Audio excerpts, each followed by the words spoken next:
Chapter 1. Susanna has been reborn. Looking at her youthful, wrinkle-free face in the mirror, and her delicate, fair fingers, she quickly grabbed her phone to check the time after a brief moment of astonishment. June 26, 2024. This was the time when she was finishing her college entrance examination and choosing her major, and also the time when her two childhood friends Andrew Song and Edward Wu began to pursue her fervently. A flash of surprise crossed her eyes. Without having time to think much, she rushed directly to the office with her phone in hand. Teacher Wang, I want to change my application choice from South University to North University.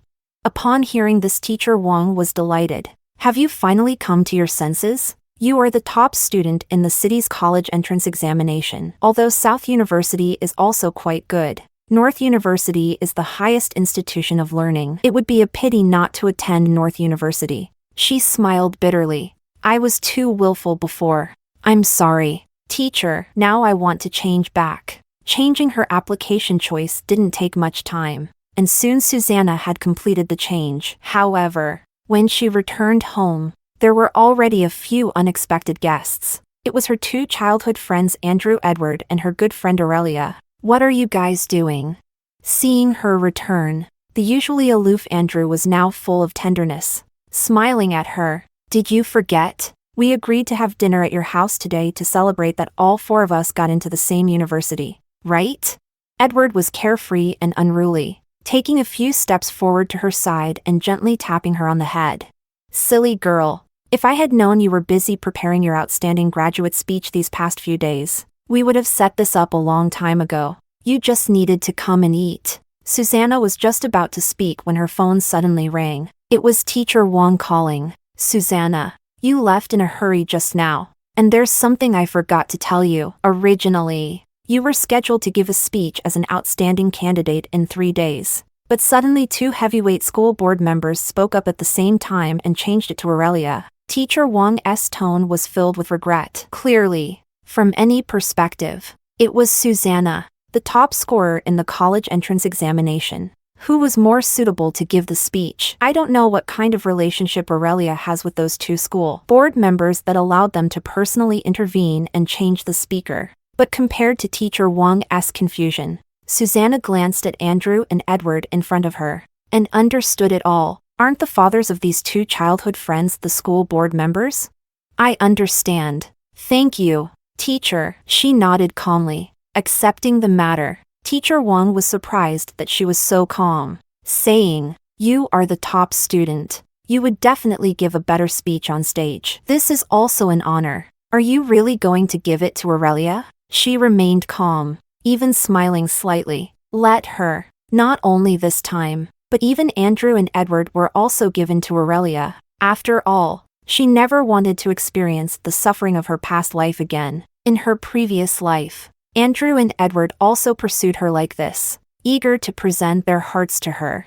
For the first time, she married Andrew, but in the 3rd year of their marriage, Andrew died in a car accident while protecting Aurelia. It was then that she realized he had never loved her. The person he loved all along was Aurelia. She was struck by a double blow and fell into despair. It was at this time that Edward reappeared in front of her, accompanying her out of her grief and helping her embrace a new life, telling her that she still had him. So for the 2nd time, she married Edward. After they got married, he was as gentle with her as ever, but at the same time, he gave her a sense of formality. At first, she thought it was because love had transformed into familial affection. It wasn't until the elderly Aurelia was diagnosed with heart disease that he, disregarding her objections, unhesitatingly donated his heart. Only then did she realize that the person Edward loved was also Aurelia. She didn't understand why. Since both of her husbands loved Aurelia, they still chose to marry her. Until the funeral, Aurelia mercifully revealed all the truths to her. Why would they marry you? Of course. It's all because I orchestrated this. I told them that if they didn't listen to me and pursue you, I would disappear from their world forever. They were all scared, which is why they rushed to chase after you. By the way, do you know why you've never had a son or daughter in your life? It's because they've all made vows for me. They told me that even though they married you, their hearts will always belong to me. And they will never have children with you. Ha ha ha ha ha ha. She was struck by lightning, frantically asking Aurelia why she did this. And the reason she gave was equally ridiculous. Why? Of course. It's because I'm jealous of you. You were born a rich young lady, living a life of ease since childhood. What I've desperately tried to obtain, you can get effortlessly. So I can't accept it. I just want to see you suffer. I want to tell you that the happiness you cherish is just an illusion I have bestowed upon you. After saying this, Aurelia left triumphantly, while she, in a fit of rage, coughed up blood and passed away. Now, the heavens have pity on her and have given her another chance to start over. This time, she will not get involved with them in any way. Chapter 2. What's wrong? The call ended. Aurelia curiously leaned in, while Susanna's expression remained unchanged, as if she were discussing something completely unrelated. The person who will give the speech in 3 days has been changed to you. Me? I didn't score as well as you, nor am I as outstanding. How could it suddenly be me? I can't accept this. I need to hurry back and prepare. Her eyes were filled with surprise, and after speaking, she hurriedly ran out. Andrew and Edward didn't try to hold her back, but their gazes were all fixed on her silhouette, their eyes unable to hide the affection they felt, wishing they could leave with her in the next moment. Susanna captured their gazes in her eyes and calmly said, "If you want to go, then go ahead." "What nonsense are you talking? You're still here. Why would we go?" With those words, Andrew was instantly brought back to reality. He looked at her again and couldn't help but chuckle. After a pause, he pretended to comfort her, saying, "It's just a speaking slot. Don't be upset." "Exactly. Our Susanna is so outstanding. It's the school that lacks vision for replacing you." Edward also echoed Andrew's words,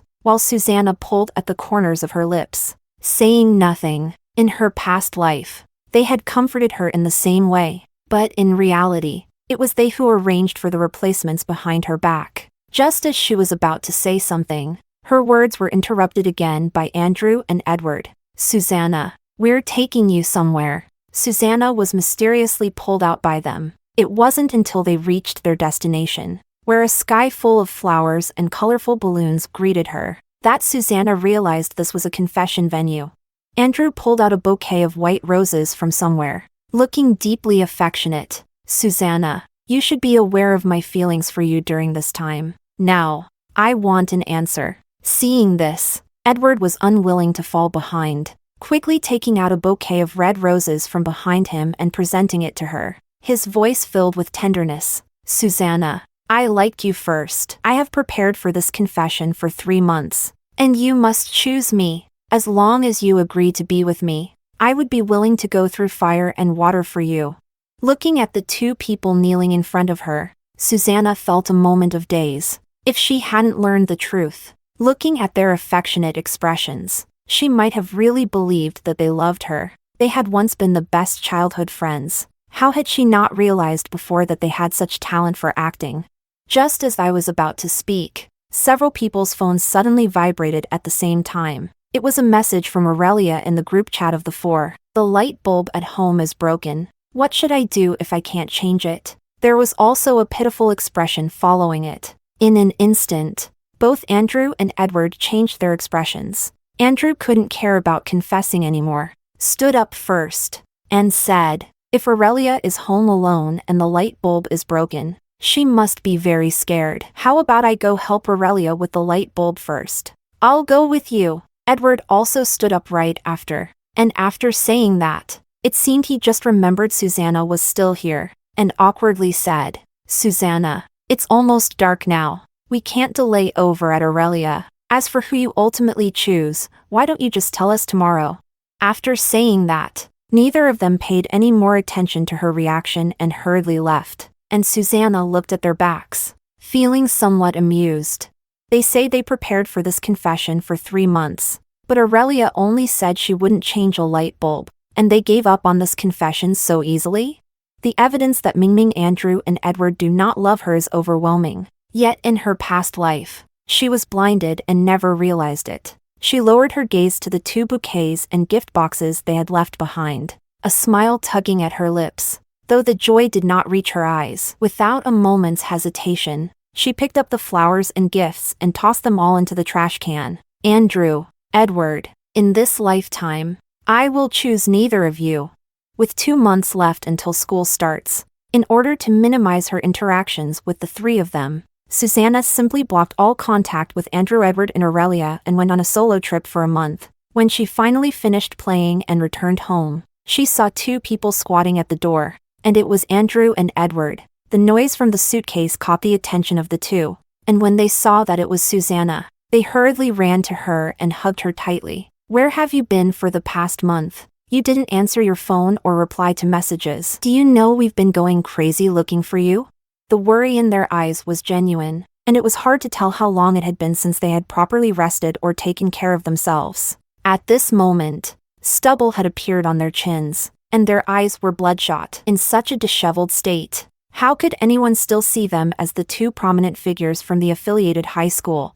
She looked at them and inexplicably thought of that year when she was 13. Her parents, unable to endure the constant fighting, chose to divorce, but when it came to discussing her custody, they began to shift the blame onto each other, neither willing to accept her as a burden. In the end, they disappeared after leaving her a house and a card to support her until adulthood. On the night her parents left, she didn't cry or make a fuss, but later that evening, she quietly ran out alone. At that time, Andrew and Edward were also anxiously searching for her all night, and finally found her by the lake. At that time, they were also nervously holding her in their arms, saying, "Uncle and Aunt have left, but we are still here. They don't want you, but we do. We will always be with you. From now on, never leave alone. We would really go crazy without you." Chapter 3. A trace of melancholy flashed in Susanna's eyes. Clearly, their relationship had been so good before,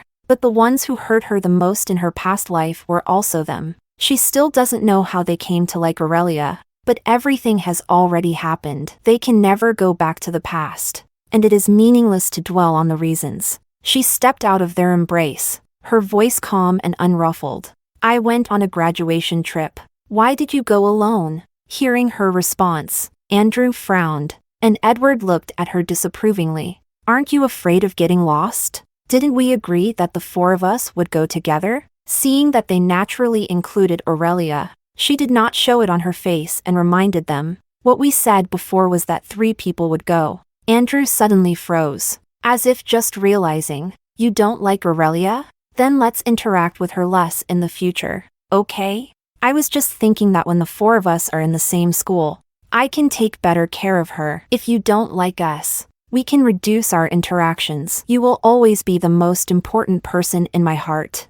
If she hadn't returned with her memories, perhaps she would have been genuinely touched by their statements. But now, she simply walked past them without changing her expression and headed towards her room, saying, "I'm going back to put away my luggage." Seeing her about to leave, Andrew and Edward quickly followed her. Today, the class is organizing a gathering for the students. The gathering will be a barbecue by the seaside. Let's go together. She is going to Peking University, which is far away, separated by thousands of miles, and they probably won't have any intersection in the future. Susanna thought it was just right to say goodbye to her friends one last time, so she agreed. Many people came to the gathering. Almost all the classmates were there, including Aurelia. It was probably her sudden decision to travel alone this time that scared the 2 of them. Andrew and Edward indeed kept their distance from Aurelia. Not only did he not greet Aurelia, but he also spent the entire time circling around Susanna, bringing her food and shielding her from the sun, causing everyone present to cheer and say how spoiled and sweet it was, until she took a trip to the nearby restroom midway. And when she came out, she saw outside the restroom, the pride of the heavens in the eyes of others, Andrew and the defiant Edward, both with their heads down, holding Aurelia's hand, like obedient little dogs rubbing against their owner, begging not to be chased away. "Please don't make us chase Susanna anymore, okay? We can't pretend any longer. Every moment with Susanna is torture. Clearly, the person we like is you, so why can't we stay by your side?" Aurelia was surrounded by them, her eyes holding an imperceptible pride and satisfaction. After listening to their words, she did not relent as they wished, saying, No. I've said it before. If you don't chase Susanna, I will disappear from your sight forever. Upon hearing this, Andrew and Edward immediately panicked and quickly changed their words. We will chase. No matter what. We will catch up. How did we do today? If it was good, can we have a reward? Aurelia smiled and slightly extended her hand. The two of them quickly held the person tightly in their arms, as if they were embracing the most precious treasure in the world. Susanna could no longer bear to watch and turned to return to the gathering from another direction. Soon, Andrew and Edward also walked back one after the other, heading straight towards Susanna, offering her drinks when she was thirsty, food when she was hungry, and a coat when she was cold, almost pampering her to the heavens. Some classmates were watching them, and some curiously gossiped to her. A school heartthrob and a school bully, the two major figures of the affiliated school, are both pursuing you. Susanna, who do you plan to choose? Upon hearing this, the two of them also gathered around, their eyes sparkling with a hint of anticipation. You didn't give an answer that day. Do you have an answer now? Aurelia, who had just stepped back, happened to hear this remark, and a teasing look followed. The scene she had just witnessed resurfaced in her mind, and Susanna's gaze flickered as she did not directly answer their question. I will tell you the answer on the first day of school, then let's look forward to that day. Suddenly, a suggestive voice came from behind Aurelia. Then, she eagerly pulled Susanna. Susanna, the shells here are beautiful. Let's go collect some to take back. Susanna furrowed her brows, about to refuse, but was pulled up by her, and then, they walked further and further away. Seeing that they had distanced themselves from the gathering place, Susanna suddenly shook off her hand, frowning as she said, Aren't we supposed to collect shells? Why are we going so far? There are quite a few shells here, aren't there? Aurelia smiled innocently, putting on a curious expression as she leaned closer and asked, Susanna, you just said you would choose after school starts. Why must it be after school starts? I'm really curious. Can you tell me in advance? I can't tell you. Susanna's expression was cold, refusing without mercy, yet she seemed oblivious to it as she continued the conversation. Aren't you still undecided? Do you want me to help you see who loves you more? Susanna felt a sudden ominous premonition rising from the depths of her heart. Just as she frowned and thought to say no, a sharp pain shot from the top of her head. Instinctively, she turned around and saw Aurelia holding a stone the size of her palm, smiling triumphantly. In the next moment, her vision went black, and she completely lost consciousness. Chapter 4. When she woke up again, the salty smell of the sea filled her nostrils, and she was horrified to discover that she and Aurelia were both submerged in the seawater. Help! Help! Susanna couldn't swim. She instinctively began to struggle, but the more she struggled, the more seawater she inhaled, and her cries for help grew weaker. In her blurred vision, she vaguely saw two figures rushing over like madmen and jumping into the water. It's Andrew and Edward. A glimmer of hope rose in her heart, but soon she realized that they were all swimming towards Aurelia's direction. In the next moment, she lost the strength to struggle, and her whole body sank to the depths of the sea. When she woke up again, she was already in the hospital, and Andrew and Edward were all by her side. Seeing her awake, they hurriedly began to apologize. Susanna, I'm sorry. It was too dark at the time. We mistook Aurelia for you and went to save her first. Please don't be mad at us, okay?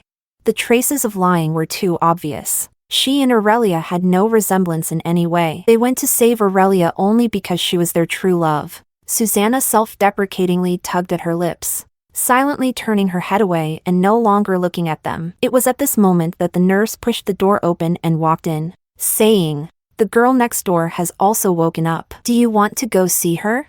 Hearing the nurse's words, the two instantly became restless, and after waiting for a while, they looked at the still silent Susanna who had her back turned to them, and then spoke up together after exchanging glances. Aurelia has also caught a cold. She is all alone here without anyone to rely on. Let's go check on her and come back. After saying that, the two stood up and left the ward together, without looking back. At the same time, her phone rang. It was a message from Aurelia. Susanna, I originally wanted to see who liked you more, but I didn't expect them all to save me. I'm sorry. Maybe they felt sorry for me being alone and helpless. So please don't blame them. Affected words cannot evoke Susanna's heart even slightly. She still ignored it and quietly turned off her phone. In the following days, Andrew and Edward kept running back and forth. Whenever the nurse came to change the dressing or check on them, she would always sigh that their relationship was really good. But only Susanna knew that their hearts had always been on Aurelia, and every moment they spent beside her was torture. Coincidentally, she also didn't want to see them. If you have something to do, just go ahead and take care of your own business. As soon as these words were spoken, both of them felt a bit moved, but thinking that their most important task now was to win over Susanna, they ultimately stiffened their faces and held back, saying, "What could we possibly have to do? You're injured. Nothing is more important than you right now." Exactly. What could be more important than taking care of you? By the way, Susanna, are you hungry? It's almost mealtime. I'll go buy some food. Looking at the two people who still wanted to stay by her side, she didn't say anything more, just told herself in her heart, "It's okay. As long as I wait until school starts, everything will be over. By then, the three of them will go to South University, and she will go to Peking University, one in the south and one in the north. She will no longer have any intersection with them." A few days later, Susanna and Aurelia had both recovered enough to be discharged from the hospital. On the day of their discharge, all four received a phone call saying that the admission notices had arrived. "Then I'll head home first. School is starting soon, so please take care of me from now on." Aurelia smiled as she waved goodbye to Andrew and Edward, both of whom smiled back in response. "I will. When the time comes, just tell me your name, and I'll take care of you." Andrew and Edward watched her departing figure, their eyes filled with affection, until Susanna, tired of watching their sweet display of love, left first. Only then did the two come back to their senses and hurriedly chase after her. When they returned home, there were already 3 packages at the door. Andrew and Edward didn't think much of it and directly opened their own package. When they looked up to see Susanna, they found her expression unchanged as she prepared to leave with her package. The two exchanged a glance, confusion flashing in their eyes. "Susanna, why aren't you opening it? Is it that you can't open it? We can help you." As the words fell, the two naturally took the package from her hands and began to open it. But when they saw what was inside, they suddenly froze, their expressions shocked. "Susanna, why is your admission notice different from ours?" Chapter 5. Maybe it's because the colleges are different. Susanna quickly snatched the admission notice back from their hands, maintaining a calm facade as she casually explained, "I'm a bit tired, so I'll head back first." Andrew and Edward furrowed their brows, feeling that something was off, and just as they were about to ask again, she had already gone straight through the door, cutting off all their voices and sights. The two exchanged a glance, and an inexplicable sense of irritation rose in their hearts. Recently, Susanna has been giving them a different kind of feeling, as if something is out of control, but they can't identify it or grasp that feeling. "Are you going to comfort her?" Andrew instinctively felt that she was angry, so he wanted to push the task of comforting her onto Edward. But Edward irritably ran his fingers through his hair and replied, "I don't want to go. I'm tired of pretending. If you want to go, then you go. I want to go find Aurelia. She should have received her acceptance letter by now and must be eager to share her joy with us. I also want to go find Aurelia." After saying that, the two of them tacitly chose not to mention the matter of coaxing Susanna again and hurriedly left here. Their departure was so straightforward that they had no idea that at this moment in the hall, she was watching this scene clearly through the visual doorbell, watching their departing figures. She gave a self-deprecating smile. "Soon, the three of you will be able to be together forever." However, that evening, Andrew and Edward still came to the Lee house, their faces full of smiles, completely unrecognizable from the way they had pushed each other to coax Susanna at the door earlier that day. "Susanna, have you been feeling down lately? Didn't you always want to go to the bar after the gaokao? We were worried it wasn't safe and never agreed. But since we have time today, how about we take you with us?" Susanna had indeed said such things before. At that time, Their refusal was fierce, but now they finally relented. However, in this new life, she no longer wanted to go. No need. I've long since lost the desire to go. She shook her head, rejecting their invitation. She thought they would at most persuade her a couple more times before leaving, but to her surprise, they took her words as insincere and directly dragged her to a nearby bar. In front of the bar, the two of them thoughtfully ordered her a cocktail with a very low alcohol content. The dazzling lights shone on her, and because there were many people, the air conditioning was set very low, causing her to shiver involuntarily. When Andrew saw this, he quickly took off his coat and draped it over her shoulders. On the other side, Edward was not to be outdone. He took an apple from the fruit platter and began to peel it carefully. Once it was peeled, he presented the apple to Susanna with a flourish, saying, "Susanna, have an apple." They take care to the extreme, even jealousy. Susanna glanced at the boys dancing in the dance floor, while Andrew and Edward stood in front of her like they were facing a formidable enemy, saying, "Susanna, you are not allowed to look. What's so good about these people? If you want to see, we'll let you see enough." Someone passing by saw the scene and immediately understood, throwing her a teasing glance. But the two men blocking her didn't know what they had seen, their bodies suddenly becoming stiff. Susanna turned around and followed their gaze, only to see the scene not far away, obscured by the noisy atmosphere. Wearing a work uniform, Aurelia held a drink, surrounded by a clearly drunk hooligan whose lewd expression suggested he had said something inappropriate, causing her eyes to redden instantly. Looking pitiful, seeing that she dared not resist, the hooligan even began to touch her inappropriately. As his beloved was in distress, Andrew and Edward felt their breaths tighten. Before their brains could process the situation, their bodies had already reacted. Without a second thought for Susanna, they rushed over and landed a heavy punch that knocked the hooligan to the ground. Both of them were furious, their eyes bloodshot, as they unleashed a flurry of punches and kicks on the hooligan. The scene was suddenly in chaos. The hooligan was beaten until he spat blood and kept begging for mercy, while Aurelia beside him was so frightened that she kept screaming,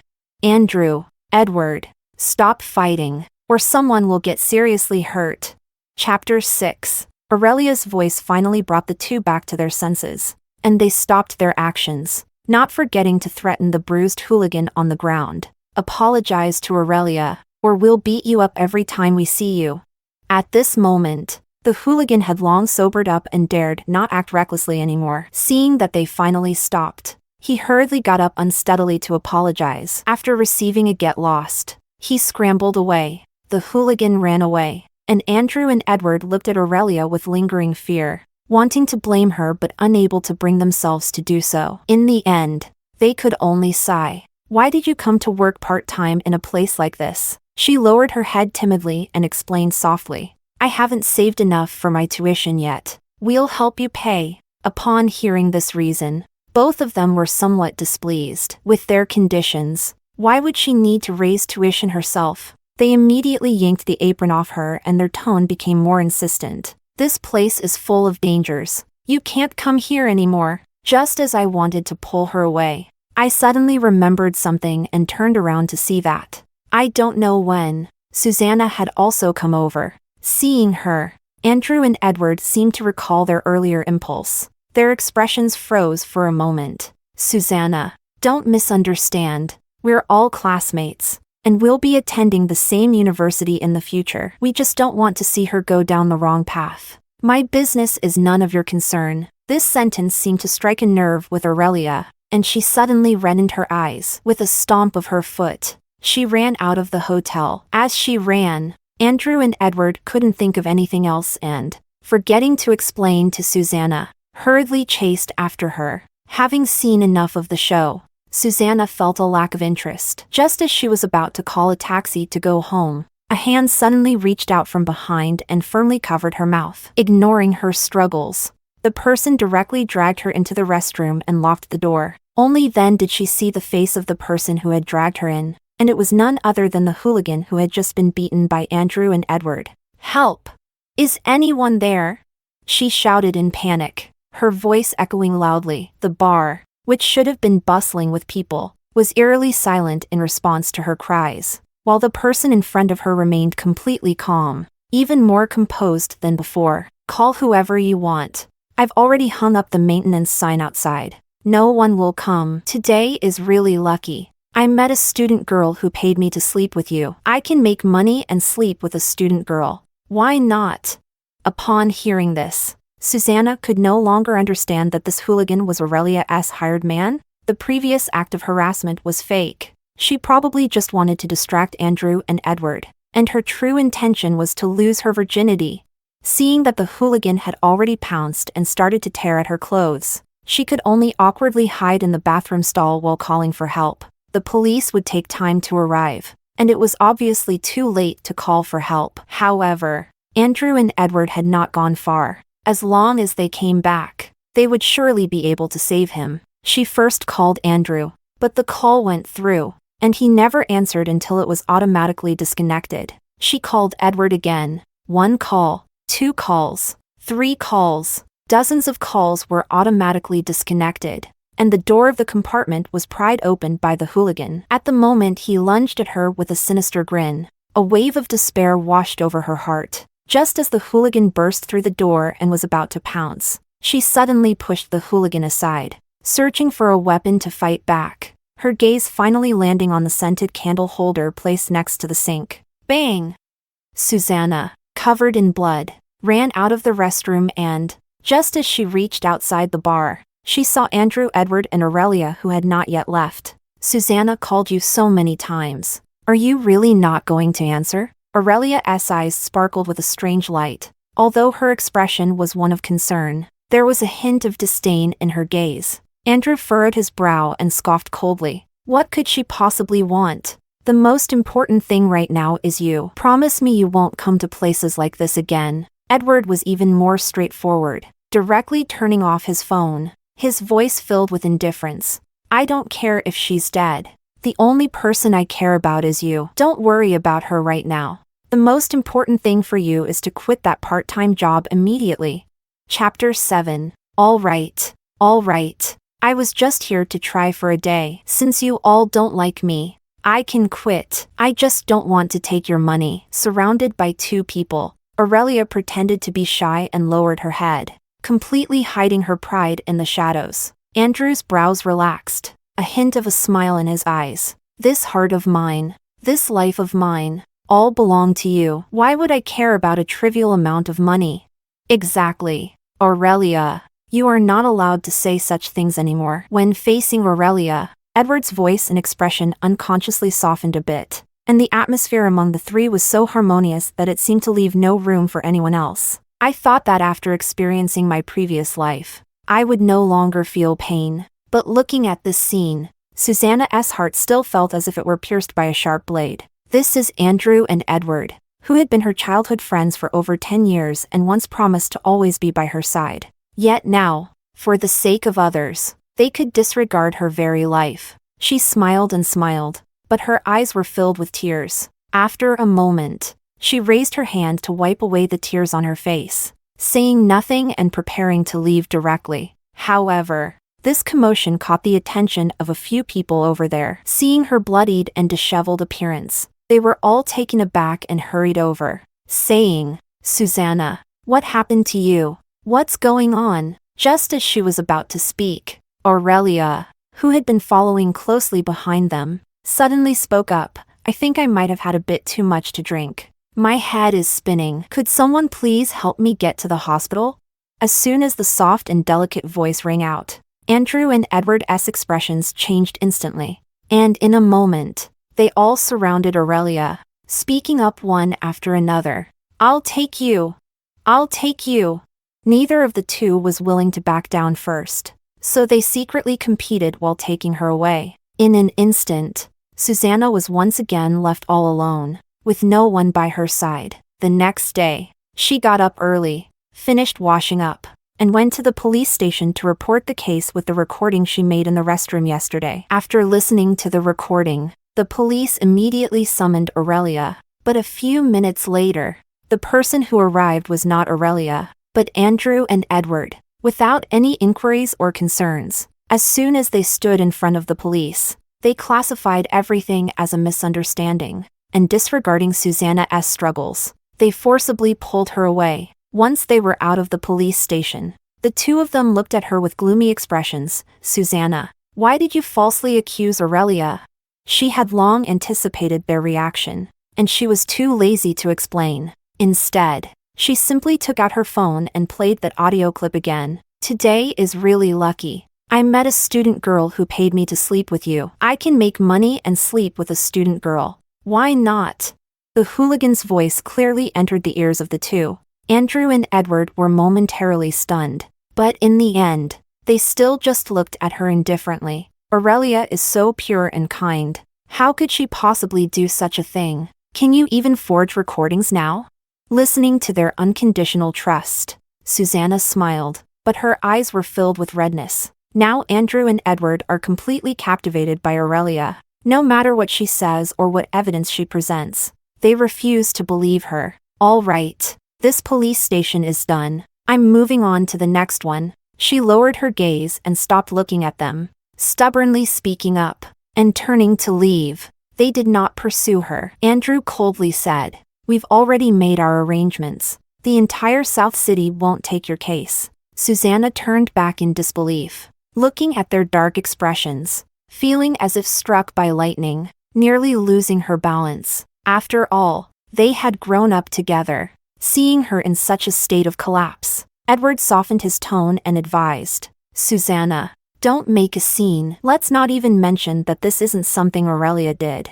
Even if it were, she's a classmate, and school is about to start. You don't need to ruin someone's future." At that moment, she suddenly felt how strange they were to her, as if she had never known them at all. She was about to be tarnished, and yet they still said not to ruin someone's future?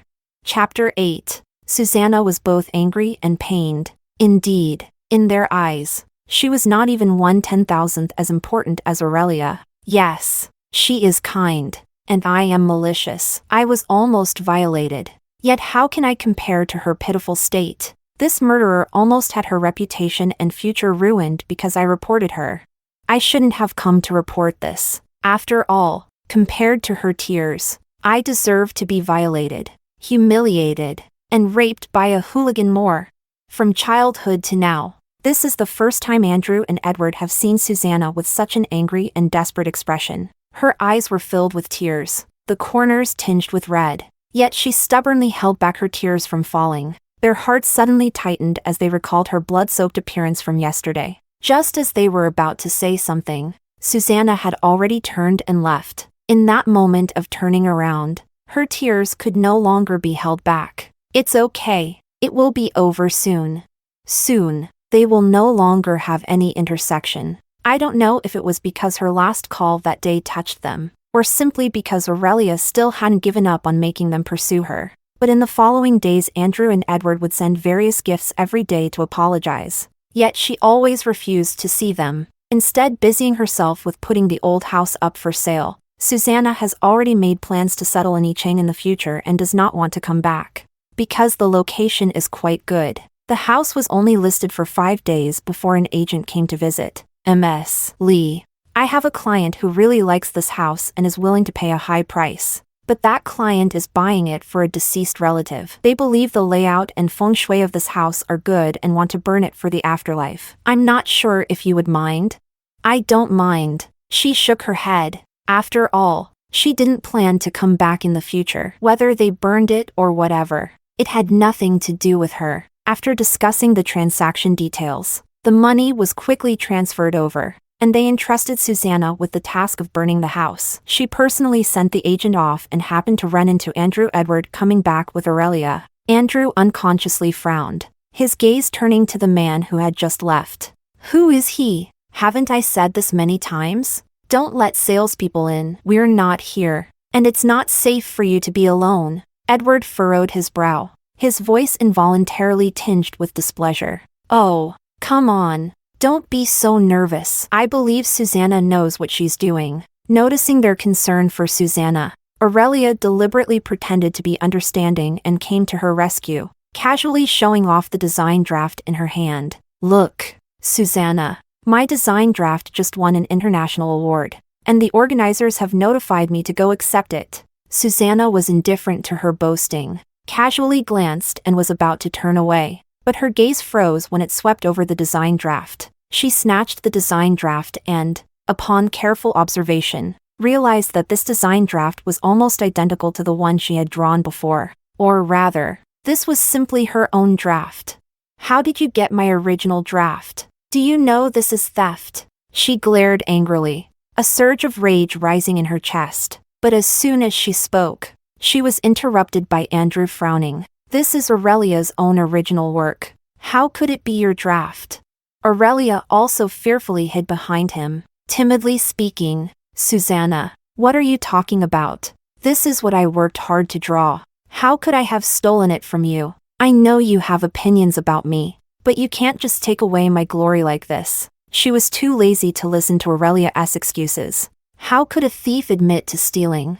She tightly clutched the design draft, but her gaze was directed at Edward. This design draft was something she had only shown to him. Sure enough, the moment their eyes met, he immediately averted his gaze. Unable to look at her again, a deep sense of helplessness rose from the bottom of his heart. And when he looked back at Aurelia, his gaze was drawn to the safety amulet hanging around her neck. Susanna abruptly looked at Andrew and said seriously, "Did you give the thing I gave you to her?"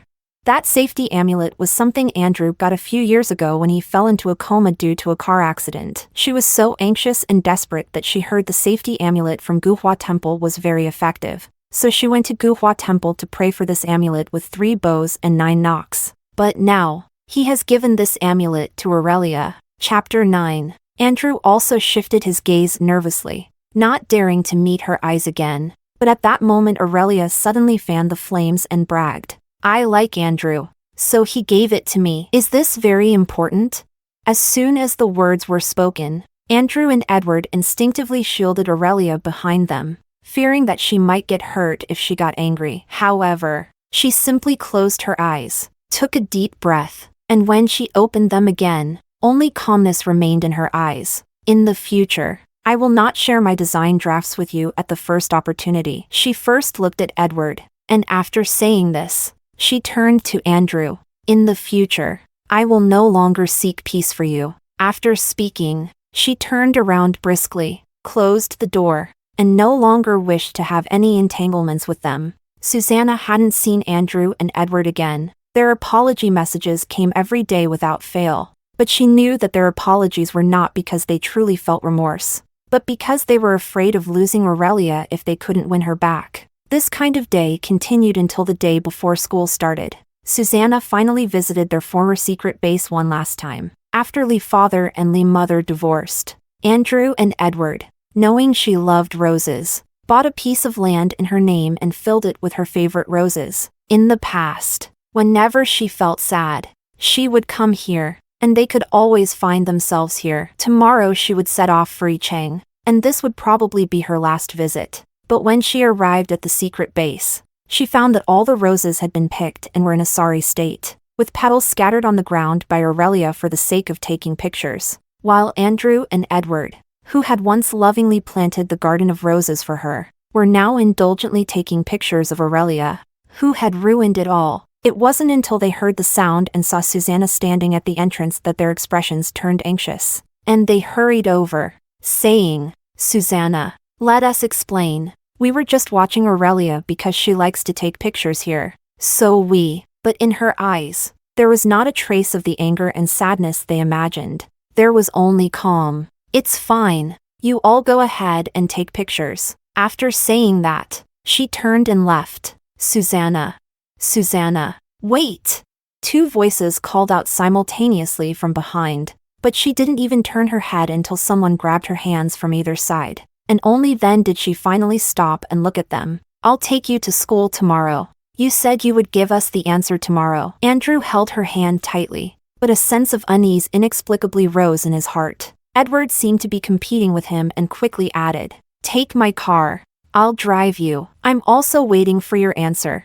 The 2 were secretly competing. Susanna applied a little force and easily shook both of them off, smiling slightly. "Don't worry, I've already made my choice." After saying that, she turned and left, leaving Andrew and Edward standing in place. the feeling of unease growing stronger, as if something was spiraling out of control, disappearing from their bodies. The next day, Susanna packed her luggage and was about to block Andrew, Edward, and Aurelia when her phone suddenly pinged with 2 messages. Andrew, Susanna.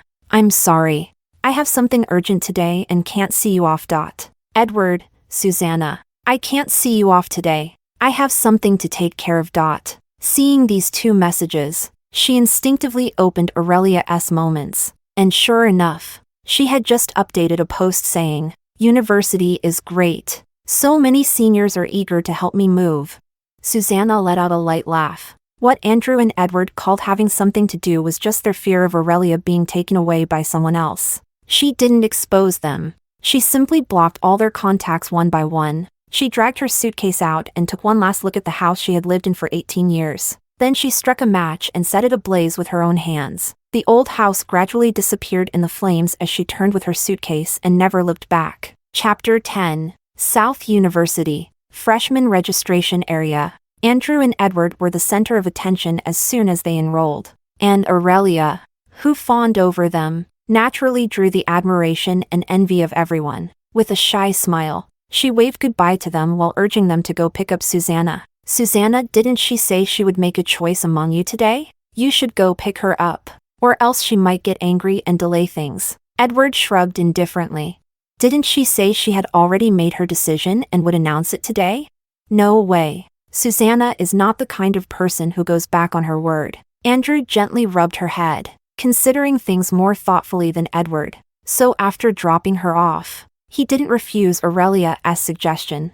"We'll go pick her up later. She won't be angry." Once again at the new student registration area, the 2 stood there, enough to catch attention, with people approaching them like a flood. After sending away wave after wave of those wanting contact information, the person they were waiting for still had not appeared. "Susanna, why hasn't she come yet? The new student registration is almost over today." As the sky grew darker, Andrew frowned, took out his phone, and was just about to call Susanna when Edward suddenly raised his voice. "Andrew, something's wrong."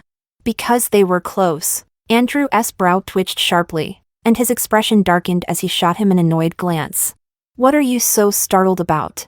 "Susanna's house was burned down. No wonder she didn't come today. I'll call her right now and ask where she is." He hurriedly dropped the sentence and pulled out Susanna's number to dial. But in the end, he found that he had actually been blocked. Edward, in disbelief, found her friend again and edited a message to send out. "Why did you block my number?"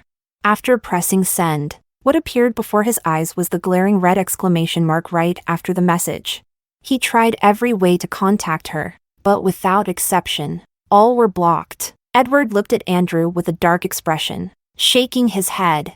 "She has blocked all my contact information. You can try." Hearing his words, Andrew was taken aback for a moment, recalling that Susanna had said she would make a choice today. His expression relaxed a bit, and confidently found her number to dial.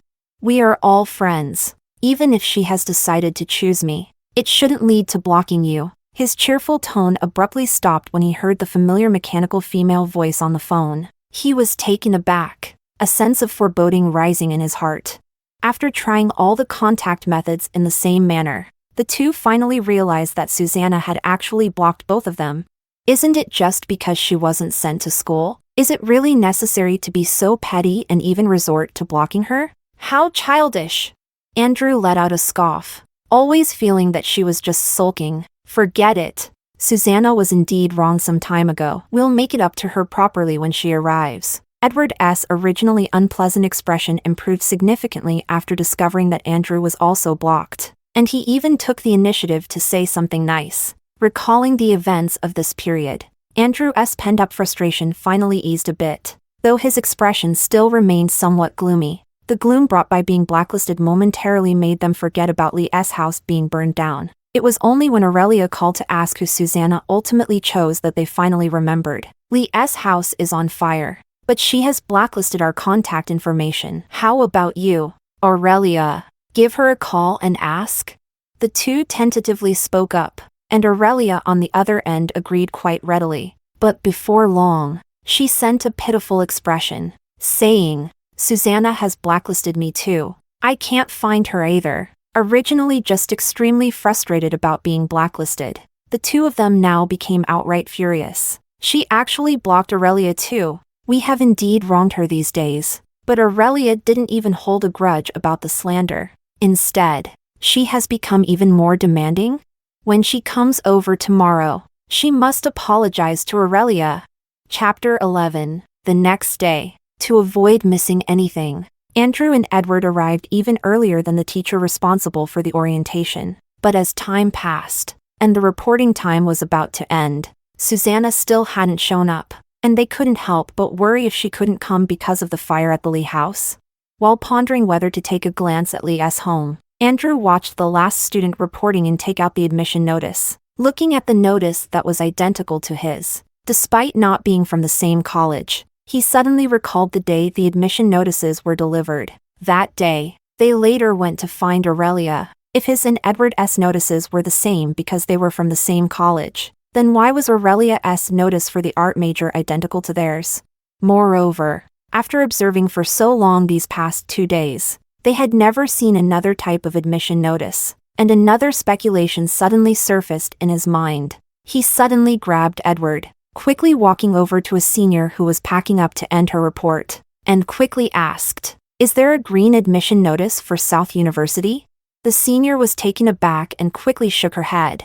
"No, the admission notices for South University have always been red over the years." As soon as these words were spoken, Edward, who had just been puzzled about why Andrew suddenly pulled him over, also froze, clearly recalling the green color he saw when he opened Susanna's admission notice that day. South University has never had a green admission notice. Then Susanna's admission notice. Where did it come from?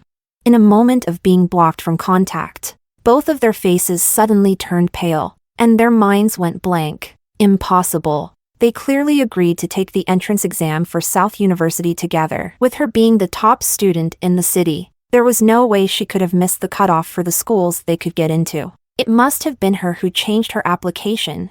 The two exchanged a glance, seeing the seriousness in each other's eyes, and immediately forgot everything else. Rushing out of the school, when they rushed back to Lee's house, what they saw was a group of strangers in suits surrounding the already ruined Lee family's old home, talking about something. One of them was the man they had seen Susanna send out earlier. Wasn't he? "Who are you? What are you doing here?" Edward's mind immediately flashed with various news stories about strange men stalking after seeing a girl living alone and then committing murder. His heart trembling uncontrollably. Andrew also thought of this, but looking at the group of arsonists in suits in front of him, he felt that something was still off. "Did you set this fire? Do you know that arson is a serious crime?" He kept a close watch on the group, his gaze vigilant. The agent, hearing their words, felt utterly baffled. This house was specifically bought to be burned, and special people were hired to monitor the fire, ensuring it wouldn't spread to other places. How is that a serious crime? You are really quite strange. You're talking nonsense. Edward, being inherently reckless, decided to call the police when they refused to admit it. "I know the owner of this house. She has lived here for 18 years. How could I not know that her house was meant to be burned? You are really lying without any preparation." The agent saw that the people in his line of work were being treated as arsonists. He was initially a bit angry, but after listening to them, he realized they were old acquaintances of the previous homeowner, and they indeed seemed to be of the same age. So he softened his attitude and began to explain. "It's like this. I am a real estate agent from XIN in real estate. Some time ago, the previous homeowner listed this house with our company and sold it. The buyer is this gentleman beside me. He indeed bought it specifically to burn for his deceased relatives. The previous homeowner, Miss Lee, was also aware of and agreed to this matter," he patiently explained. But unfortunately, the two people in front of him were not listening at all and even directly called the police. "Do you think I would believe your nonsense? This is Susanna's only property left by her parents. How could she possibly agree to burn it down?" Chapter 12. The agent also considered showing them the contract, but Andrew and Edward were convinced they were fraudsters and arsonists. Even if the contract was presented, they would only regard it as a forgery, and it was torn up instead, until both parties were taken to the police station. Still insisting on their own stories. Officer Wang, these are the arsonists. Hurry up and arrest them. The intermediary has been striving to maintain distance. Seeing that they were not making any progress, they simply changed their target and directly took the housing contract from another man, slamming it on the table. Officer, it's clearly those two brats making a fuss. This contract is clearly written in black and white, but they insist that we forged it and that we are scammers. We even want to sue them for defamation. The police officer took the contract, examined it carefully, and then looked at Andrew and Edward with a somewhat helpless expression, smiling apologetically. Gentlemen, this contract is indeed genuine. There's no problem with it. As for the arson matter, it really doesn't count as such. Hearing the police's words, the two suddenly froze, snatching the contract from the officer's hand and carefully flipping through it. The signature of the first party on the last page was none other than Susanna. Was it? Instantly, a surge of anger welled up from the bottom of his heart. Andrew and Edward laughed in anger, realizing for the first time that Susanna was actually such a good actress. Changing her major, blocking them, selling the house, and burning it down. She had done so much right under their noses, yet she could still pretend as if nothing happened, saying she would tell them the answer on the day school started. Who exactly did she choose? Is she really thinking of not choosing anyone and quietly running away by herself? But thinking of this, a trace of panic rose in both their hearts. If they couldn't catch up to Susanna, what should they do about Aurelia? Do they really have to watch her disappear from their lives forever? No, she can't know about this. Just as this thought rose from the bottom of his heart, a ringtone suddenly sounded. Andrew looked down and saw it was a call from Aurelia. His heart skipped a beat, and he couldn't care less about the situation here. He hurriedly walked away a bit to answer the phone. Aurelia, what's wrong? Edward subconsciously followed when he saw Andrew leave. As soon as he walked in, he heard Aurelia's voice on the phone. Andrew, has Susanna checked in? Did she say which one of you she chose?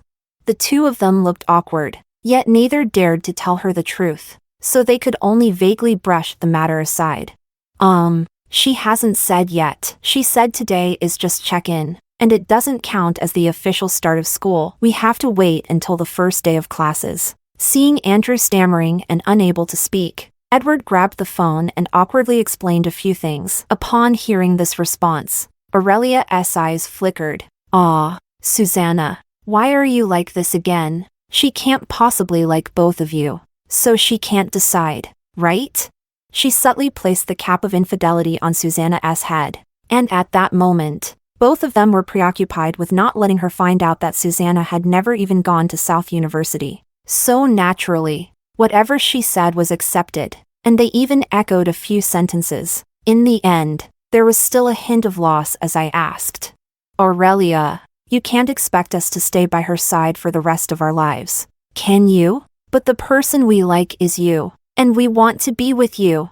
"Wait, Susanna, make the first choice. After all, you have to pursue her first, otherwise I will." Aurelia's words were interrupted by the two in unison. "We will pursue her. You must not say anything about leaving again."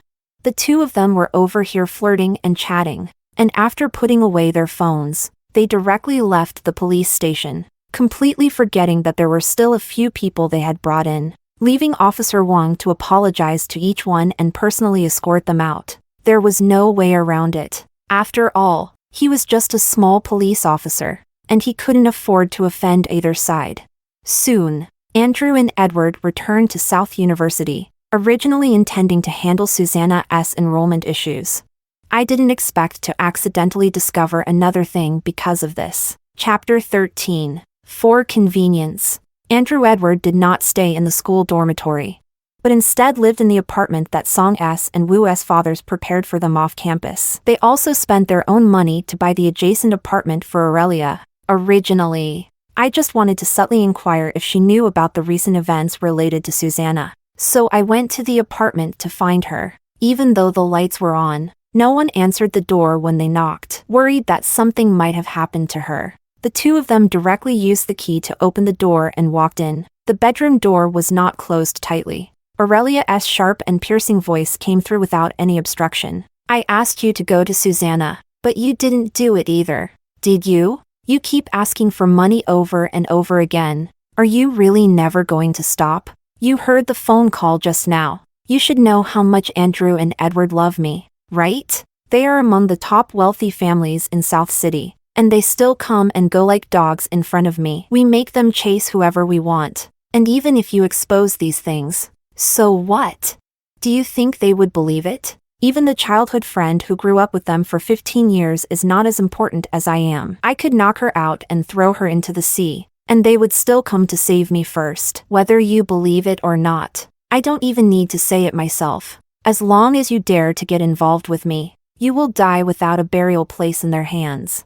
Andrew and Edward became increasingly alarmed and fearful as they listened. They had never imagined that the seemingly weak and harmless Aurelia was actually like this behind their backs. Nor did they think that the person who almost defiled Susanna was truly someone she sought. Those audio evidences were not fabricated by Susanna out of jealousy. And even that time she fell into the sea was because of her. Looking back at their actions during those times, they realized just how cruel their behavior had been. But she had never been like this in front of them before.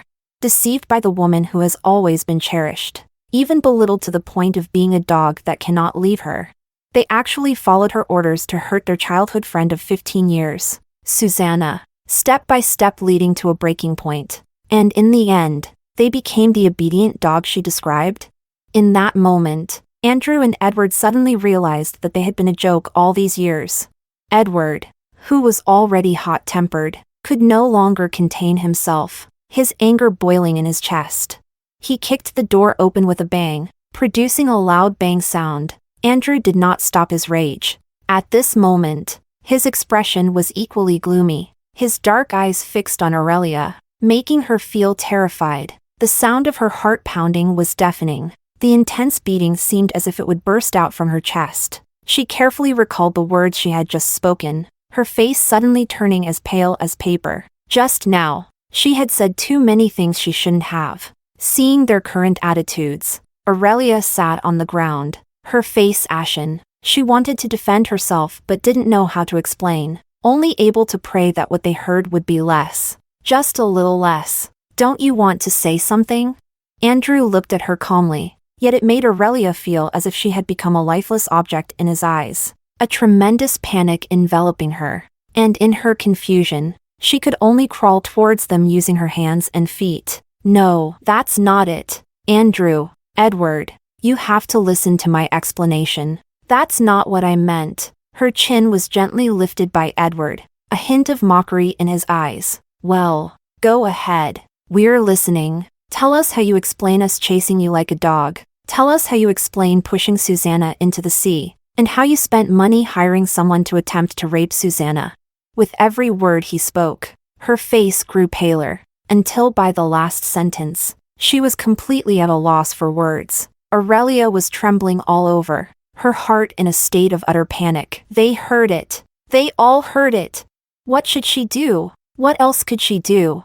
Chapter 14. No, I didn't. It was all. Her gaze searched everywhere for a reason to justify herself. Finally landing on the phone that had fallen to the ground in shock, an idea surfaced in her mind, and she seized it like a lifeline, suddenly pointing at the phone. Andrew, Edward, that was never my intention. It was that person who kept causing me trouble. Before she could finish her sentence, she felt her chin being violently jerked, and she was completely thrown to the other side, sliding half a meter on the ground before stopping after hitting the corner of the bed. A sharp pain shot through her back. Aurelia, however, dared not show it. She could only blink back tears and try to put on a pitiful expression. In the past, whenever she made this face, they would all rush over, feeling sorry for her. But this time she found that they were just looking at her coldly, and would no longer soften their hearts towards her. Seeing that they had already made up their minds not to let her go, she simply decided to give up completely. Yes, I am malicious. I am jealous of her Susanna, who is just an orphan, yet is pursued by everyone because of her identity as a wealthy young lady. I envy what she can easily obtain, which I can never have. and I just want to see her being played around by you all. But it's only because of my one sentence. But, Andrew, Edward, do you think you are so noble by blaming me here? Don't joke around. Have I forced you to do anything other than pursue Susanna? Susanna was almost raped but couldn't even report it. Wasn't that also your own doing? I didn't force any of you to come save me when she fell into the water. Nor did I make you stop her from reporting it. And I certainly didn't compel you to give me her design draft and safety amulet. On what basis do you blame me? Aurelia finally regained her original appearance, and even though the people in front of her were Andrew and Edward, whom she would never have dared to provoke before, the words she spoke were sharp and piercing enough. Andrew paused, his gaze sharp and piercing, directed straight at Aurelia. She was so startled that her breath caught, and finally realized what she had just said. In her fear and trepidation, she felt it was nothing extraordinary. After all, they never intended to let her off the hook. So why continue to pretend in front of them? Aurelia, we were merely deceived by you. You are malicious and still want to drag us down with you? You can't possibly think that just a few words can bring us down. Can you? Edward laughed mockingly and cruelly, searching the room with his gaze. While looking around, he continued to provoke her. Even if what you said is true, so what? We will still be the objects of admiration, while you will only be a rat in the gutter. The fact that a rat like you has lived in this house makes it feel dirty. When faced with someone he does not like, Edward never understood what it meant to be a gentleman. In the past, he liked Aurelia and was willing to indulge her, but once he discovered that she was not as wonderful as he had imagined, his affection faded just as quickly. Aurelia stared at them fiercely, filled with resentment. They themselves were also disdainful of Susanna. She had only schemed against Susanna a few times. Why should she be treated this way by them? I am a rat in the gutter. So what are you? Your grades rely on Susanna. Your wealth comes from the Song family and the Wu family behind you. At least everything I have is based on my own efforts. And you? Without Susanna and the Song Wu families, what would you be? Just a stinking bug in the gutter? If it weren't for the Song Wu families, do you think I would care for your affection? Chapter 15. Aurelia endured the pain behind her and slowly stood up, her eyes filled with resentment. She hated Susanna. If it weren't for her, how could everything have turned into what it is now? But similarly, she also hated Andrew and Edward. They said they loved her, yet they could easily turn their hands against her. Aurelia's words completely enraged Andrew and Edward. Their faces were terrifyingly dark as they looked at her, but then suddenly smiled. Aurelia, there is a price to pay for making mistakes. Andrew was not continuing to make things difficult for Aurelia. He just gave her a deep look before leaving with this sentence. Edward left with him, and as for Aurelia, the subsequent matters did not require their direct involvement. Someone would come to handle it. The urgent task is to quickly find out where Susanna has gone. However, both Andrew and Edward wanted to know, but they found that the number of people who could tell them her whereabouts was surprisingly few. Susanna's parents divorced, and due to her experiences of being unwanted as a child, she has never been in contact with them since. She has no friends. Her best friends since childhood have been Andrew and Edward, but now, they have all been blocked. Her house was sold and burned down, leaving only a pile of ashes, with no clues left behind. Andrew suddenly remembered something at that moment, took out his phone, and dialed a number. The call connected quickly, and because he was anxious, he didn't even greet the person before directly asking, "Teacher Wang, did Susanna come to you later to change her major?"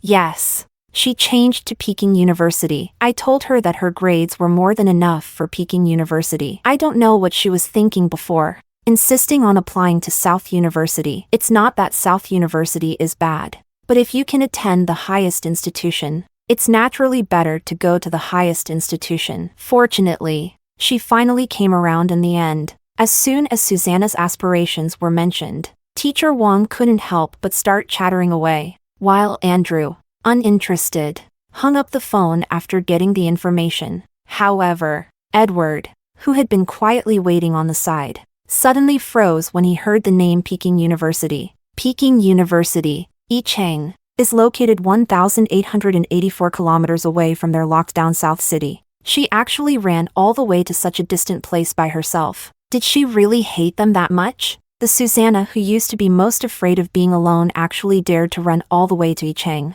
just to avoid them? Andrew glanced at the silent Edward, his gaze deep. Are you going to look for her?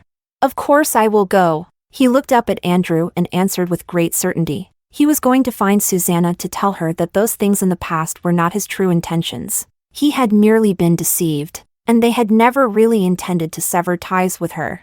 And when he saw the meaning in Andrew's eyes, Edward also understood that their thoughts were the same.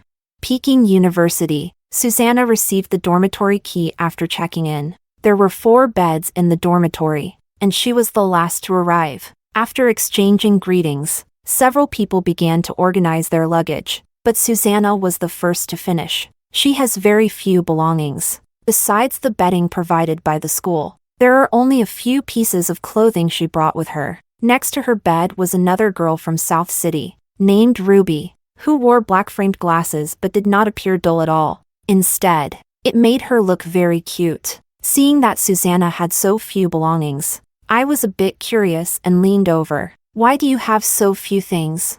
Chapter 16. She nodded slightly and explained in a soft voice.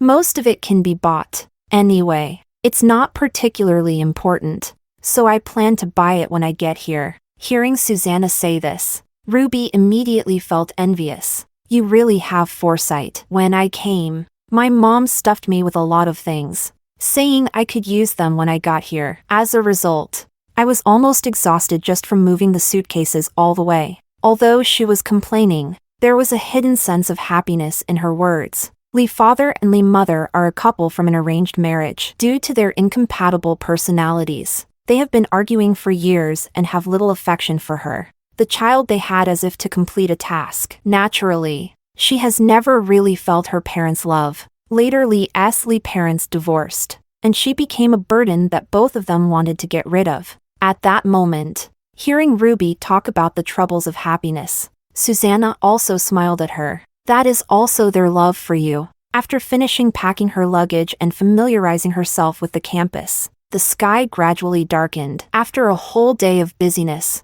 the exhausted Susanna fell into a deep sleep. The next morning marked the official start of classes at Peking University. Susanna woke up early to wash up, but when she went downstairs, she heard a commotion. Who are those 2 people? I didn't see them during the freshman orientation. Just because you're in charge of the freshman orientation doesn't mean you've met everyone. But they are so handsome. I've never heard of them before. So they must be new students this year. Are they waiting for someone? I wonder who is so lucky to be waited on by 2 handsome guys. The murmurs reached Susanna's ears, and she raised an eyebrow, feeling a bit curious about what kind of handsome guys could attract so many people to block the way here. As she moved forward with the crowd, she unexpectedly saw 2 familiar faces. It was Andrew and Edward. The 2 stood by the roadside of the campus avenue, their eyes searching the crowd, and with just one glance, they locked onto Susanna who had just come downstairs. Susanna.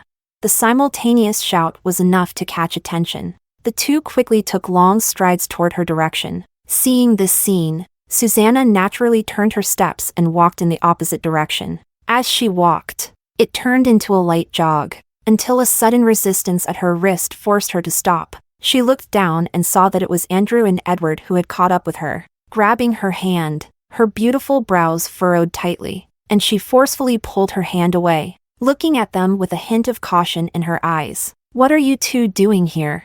The distance between South City and Yicheng is almost 2,000 kilometers. How could they suddenly come here? Susanna, why did you block us? Didn't you say you would give us an answer on the first day of school, telling us who you really chose?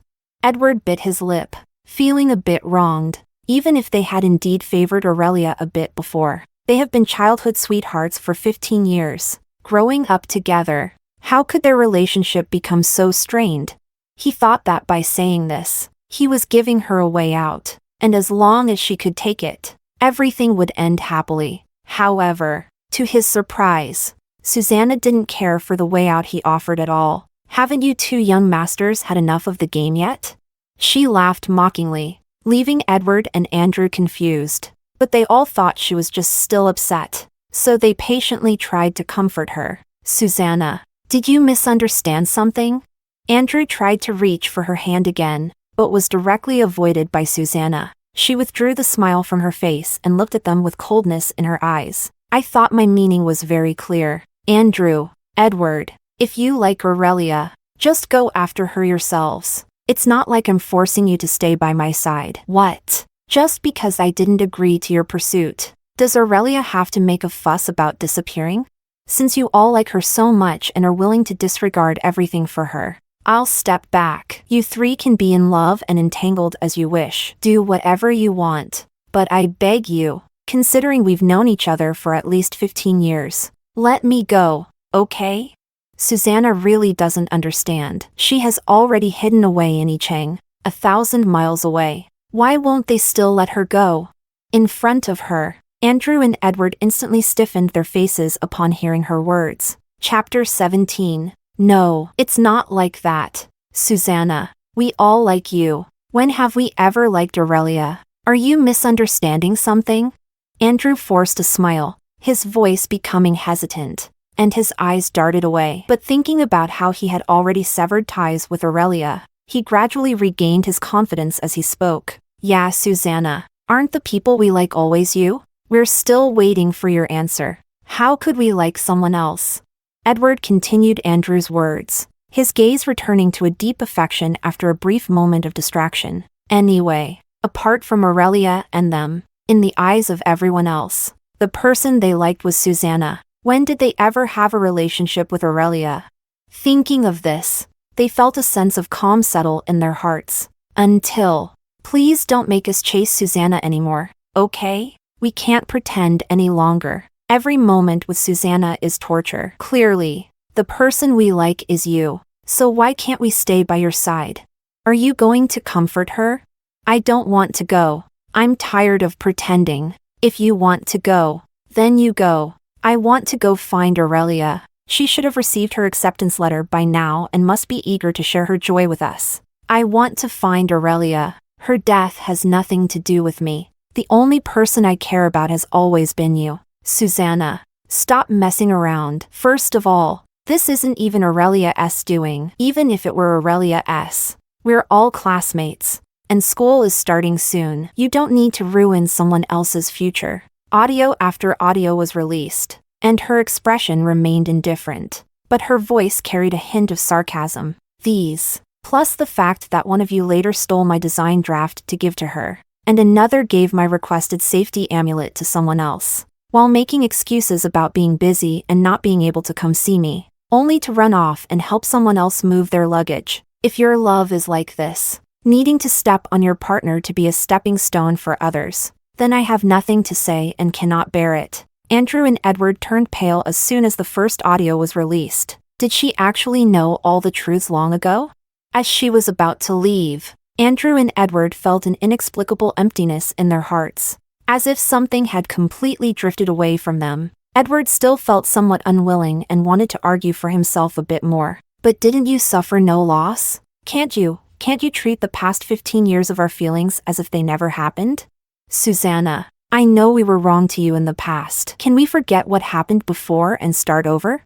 Andrew's pain was evident in his eyes. He truly couldn't accept that their 15-year relationship had shattered because of a sinister and malicious Aurelia. Looking at their faces, still devoid of guilt, as if refusing to acknowledge her was the epitome of betrayal, Susanna found it laughable. How could they be so self-righteous?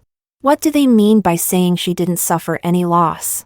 So in their eyes, throwing her into the sea and leaving her unconscious was considered no loss. Her near rape without any means to seek justice was considered no loss. Her painstakingly created design draft ultimately serving as someone else's wedding dress was considered no loss? No need. Andrew, Edward, I never realized before that your foundations had already rotted away. She shook her head with a smile, looking at their faces, which seemed unchanged, yet felt incredibly unfamiliar at this moment. Indeed, from the moment they said that even if it was really Aurelia who intended to rape her, she had no need to ruin someone's future. They were no longer the Andrew and Edward who once promised not to let her suffer even a little. Chapter 18. Edward still wanted to hold on, but at the moment his hand reached out, she forcefully swatted it away. "Don't touch me. I feel dirty." Susanna looked at them with deep disgust in her eyes. "Now you remember our 15 years of friendship. Huh? When you mocked me because of Aurelia's words. Did you think about our 15 years of friendship? When I was knocked out and thrown into the sea? Did you think about our 15 years of friendship while you all went to save Aurelia? When I was almost raped and cried out for your help? Did you think about our 15 years of friendship? When you colluded with the entire South City police station to prevent me from suing Aurelia? Did you think about our 15 years of friendship? When you took my design draft and safety amulet to comfort Aurelia? Did you think about our 15 years of friendship? So, now you come to me to talk about 15 years of friendship. Is it because of your dear Aurelia that you no longer want her?"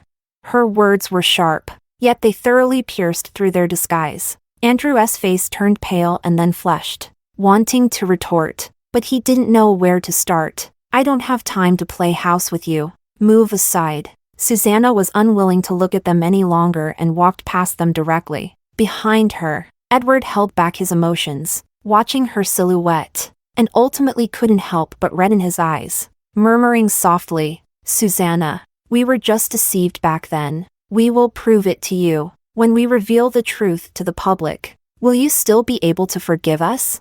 Andrew didn't know. He only knew that returning everything to its original state might be their only chance to seek Susanna's forgiveness. The two of them bought tickets that same day and returned to South City. Since Susanna cared about Aurelia's existence, they would prove to her that even if they had some thoughts about Aurelia in the past, that was only back then.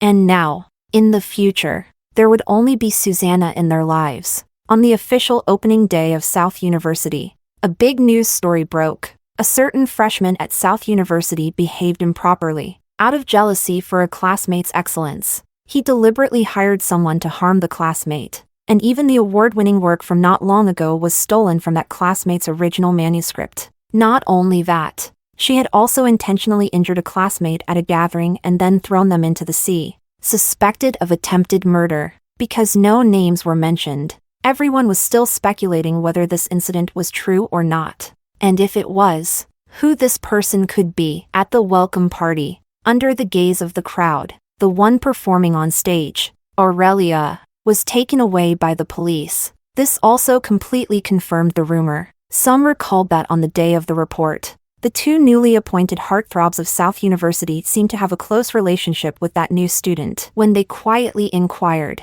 they saw one shaking his head and the other sighing. "We have been classmates since high school. Back then, she seemed harmless, and seeing her pitiful appearance, I brought her into my circle. Who would have thought that she would actually turn against our friend, whom we grew up with, out of jealousy? Yes, the person who was hurt was our friend. We never expected that we would let a wolf into the house. It turns out we harmed her." They looked completely in the dark, and only today did they finally learn the truth. Their faces filled with heartache. Even the classmates who came to inquire about the situation couldn't help but sigh. It's really true that you can know a person's face but not their heart. This matter can't be entirely blamed on you. After all, when we first met her, we never expected her to be so malicious and shameless. Aurelia was completely kicked out of the apartment. Andrew and Edward packed her belongings neatly and threw everything out. Chapter 19. That night after Andrew and Edward left, Aurelia thought they would be busy chasing Susanna, but the next day they returned, thinking that their earlier words, "If you do something wrong, you have to pay the price."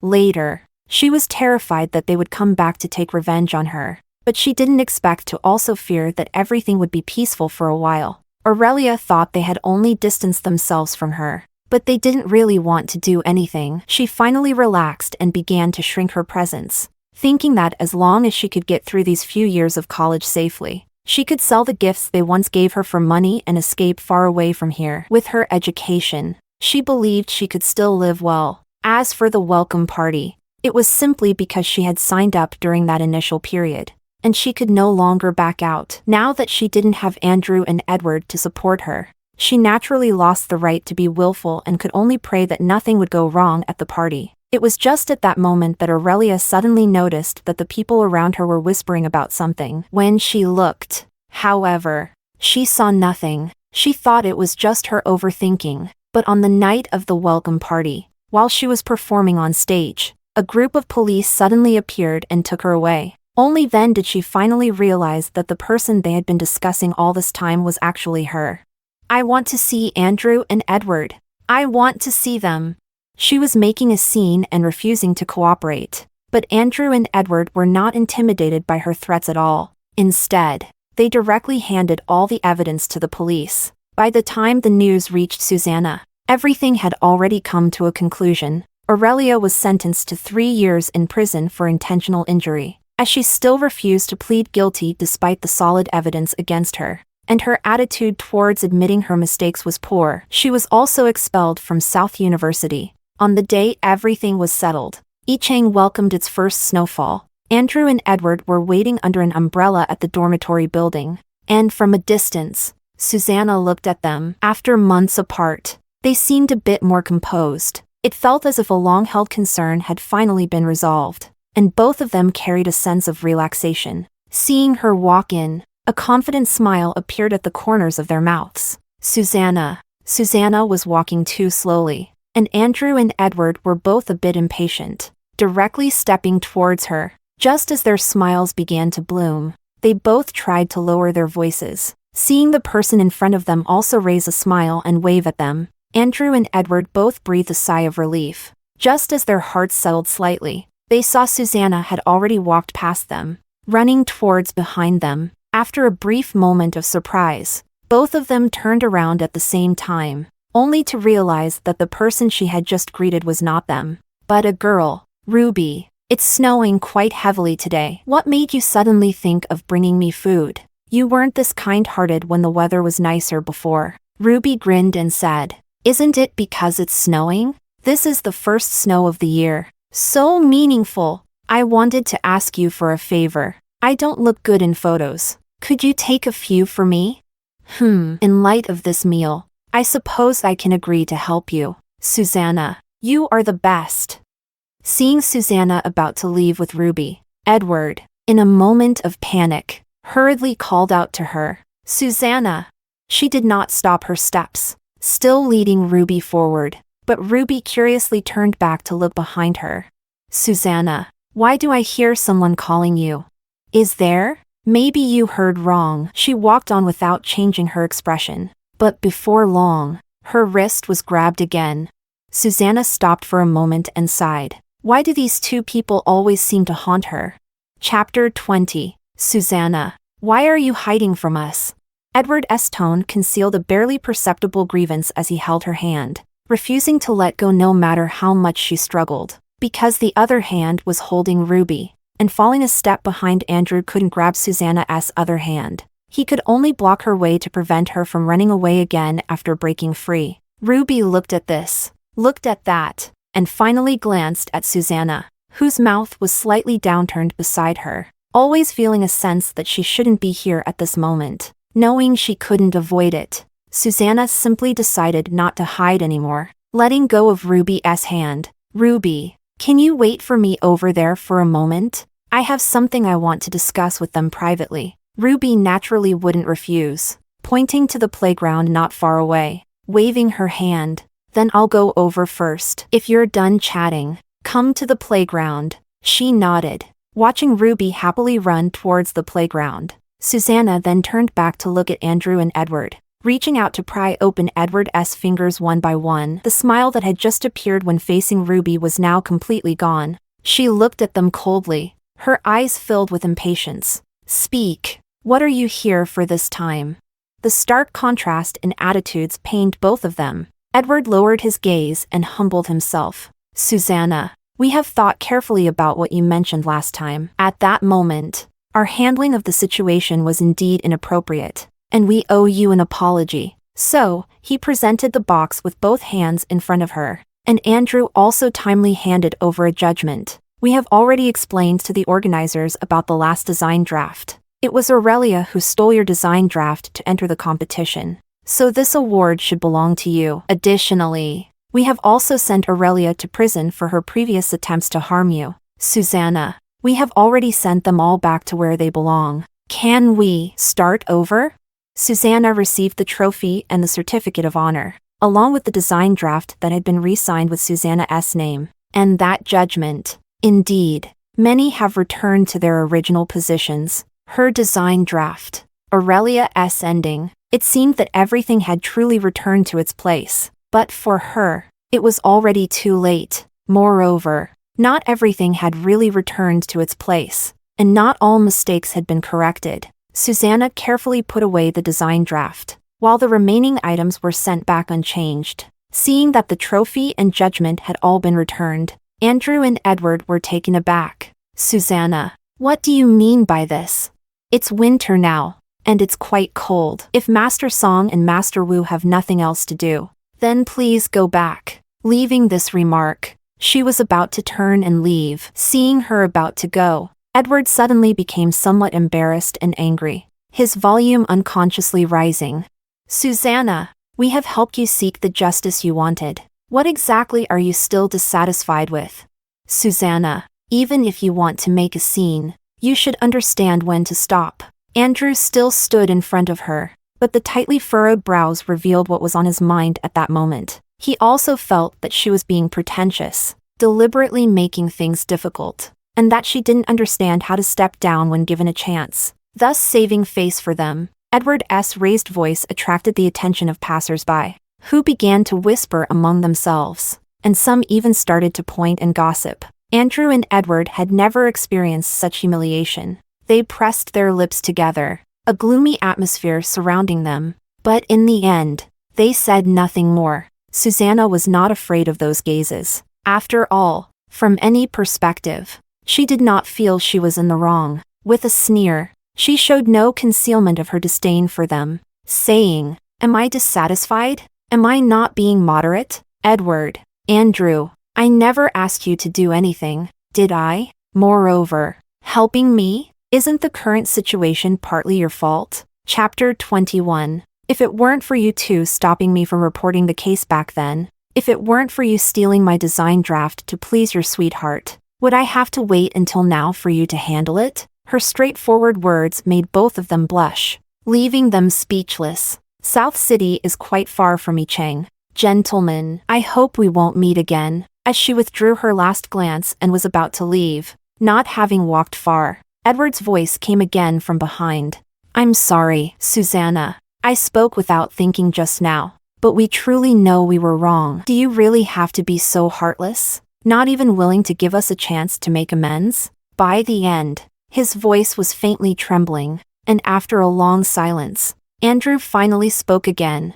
"Moreover, you promised that you would tell us your final choice." Susanna turned around, looking at the still stubborn Andrew and Edward, who refused to leave their spot. In the drifting snowflakes, the two figures appeared lonely and desolate. She suddenly recalled the year they first met. On such a snowy day, 3-year-old Susanna was being led by the butler, following the fatherly mother, who were each busy with their own matters. After bringing her over, the butler also began to handle the affairs of the servants. She watched through the fence as Andrew and Edward played together in another yard. Their parents were watching from behind, afraid that something might happen if they weren't careful. The two people playing looked eagerly at their Susanna, waving at her. "Sister, do you want to come and play together?" They grew up together, from the same kindergarten to the same elementary school, middle school, and high school. But from the moment Aurelia appeared in their first year of high school, the trajectory of fate began to change.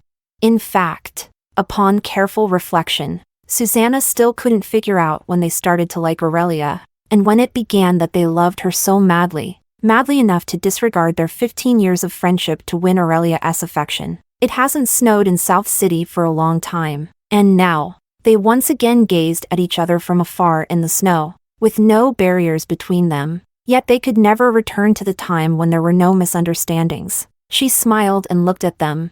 "You want the answer, right? Well, I'll tell you. From the very beginning, my answer has been, Edward, Andrew, none of you will be chosen by me." With that, she turned and walked away towards the playground. This time, they didn't speak again, and she didn't look back. "Andrew, was it really our mistake?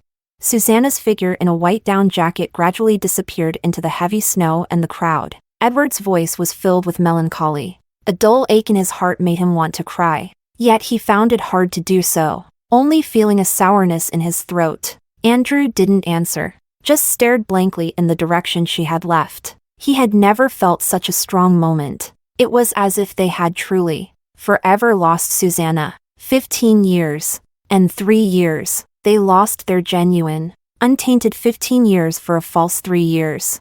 Who were those two people just now? I told you someone was calling you, and you said I misheard. A gust of cold wind blew by, making Ruby's nose turn bright red. She wrapped herself up tightly, leaving only her eyes exposed. Although they are all from South City, Songwoo and the names of both families Ruby must have been heard of. But after all, they are still just students now, so it is normal that they cannot recognize them. Susanna also did not directly mention their names, just shook her head and briefly said, they were once friends, but in the future, they won't even count as friends anymore. Ah, did something happen? She spoke lightly, but Ruby immediately sensed that their story was definitely more than that. However, she didn't have a habit of prying into others' privacy. The question slipped out before she realized it was impolite, and she chuckled a couple of times, saying, never mind. If it's inconvenient to talk about, just consider that I didn't ask. Chapter 22. Susanna took several stunning photos of the snow scenery for Ruby, and only then were they satisfied to return to the dormitory together. As soon as they returned to the dormitory, Ruby noticed that she had opened her computer, not knowing what she was tinkering with. And when she accidentally caught a glimpse of the content on her computer screen, she excitedly gathered around. I swear, I really just accidentally saw it. I didn't mean to peek. Ruby blinked her eyes to prove her innocence, and finally pointed to the news opened on her computer.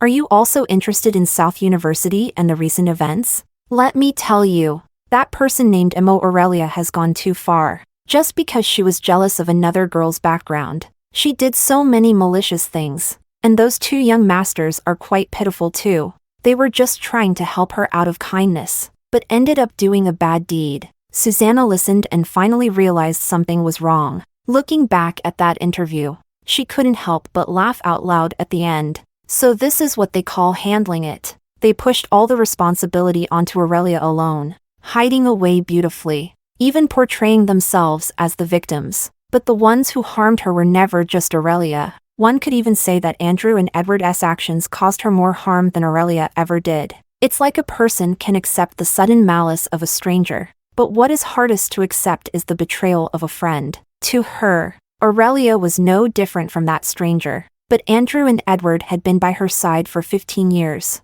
Accompanying her through one difficult time after another. They were supposed to be the most important people in her life. Yet in the end, they chose to hurt her for someone else. When it came time to settle everything, did they really push all the blame onto Aurelia?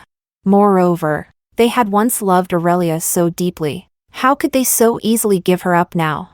She couldn't understand, nor did she want to trouble herself with it. These questions will always be answered by someone. During the winter break, Susanna returned to South City. In fact, she never expected that after agreeing to settle in Yicheng and not come back, she would return in just half a year. She didn't stay long. After getting off the plane, she headed straight to the women's prison to meet Aurelia. She wanted to know what had really happened back then. Susanna never thought that Andrew and Edward would truly hate the person they once loved just because she left. But upon meeting, every word from Aurelia was a sting, and not a single sentence provided the answer she sought. Until then, she rubbed her forehead, suppressing the irritation deep within her.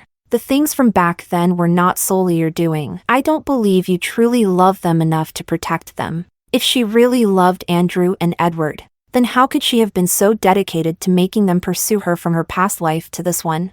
Her scolding words suddenly faltered, and after a long while, she hesitantly spoke. What? Are you going to help me? But after thinking it over, she felt it was impossible. They are now completely focused on you. Would you really let them go? Susanna actually didn't quite understand Aurelia's thoughts. After a moment of silence, she sighed and said, You just need to tell me everything. Through the glass of the meeting room, Aurelia wasn't sure what she was thinking. She looked at her deeply and suddenly smiled. You and them are indeed the same kind of people, equally ruthless. As long as it touches your own interests, no matter who it is, you can be merciless. Upon hearing this, Susanna shook her head, but the reason she gave left her stunned.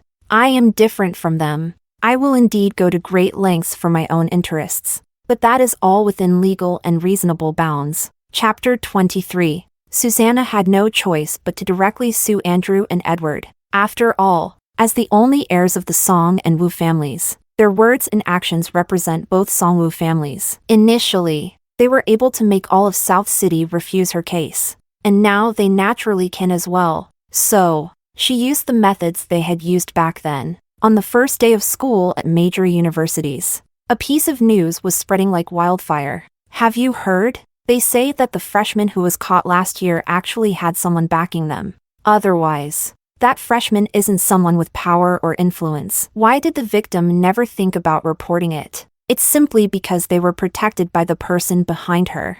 Who is the person behind this?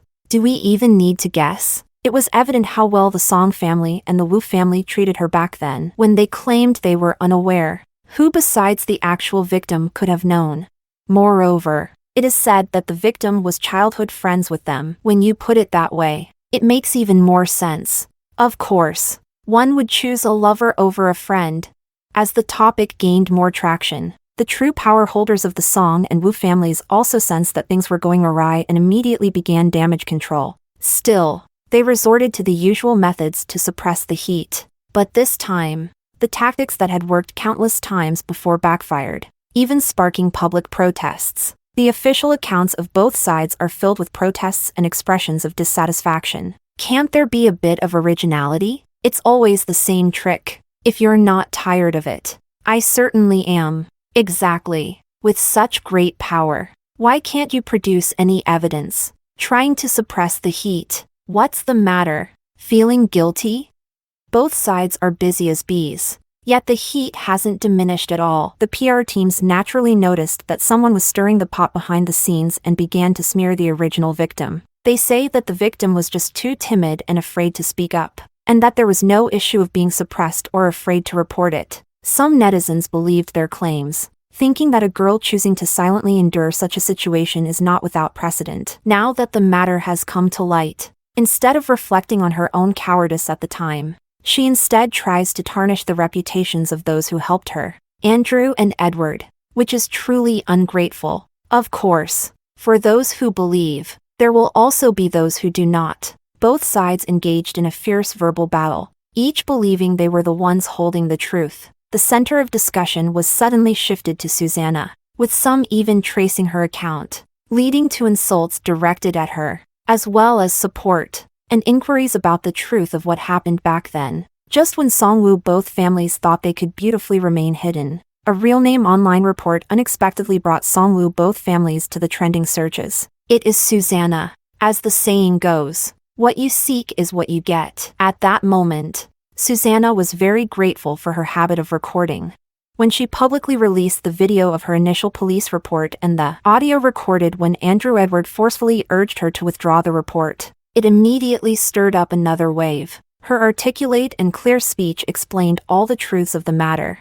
From their initial feelings, to Andrew and Edward both crazily pursuing her for Aurelia, and then to Aurelia repeatedly hurting herself. They went from being unaware to choosing to protect her, until finally, they actively stole her design sketches to please Aurelia. In their hearts, love has long transcended the law. If it weren't for the later revelation, when they discovered that their beloved did not love them at all and was merely using them, they would not have been so enraged as to send the person they once fought to protect into prison. The truth of the matter finally became clear. No matter how much the Song family and the Wu family tried to argue, it ultimately proved futile. Chapter 24. This matter was of great significance, attracting the attention of the authorities, and after a thorough investigation, the situation finally began to develop in a direction that no one could control. The Song and Wu families have finally fallen, and everything they did before has been brought to light. Collusion between officials and businessmen,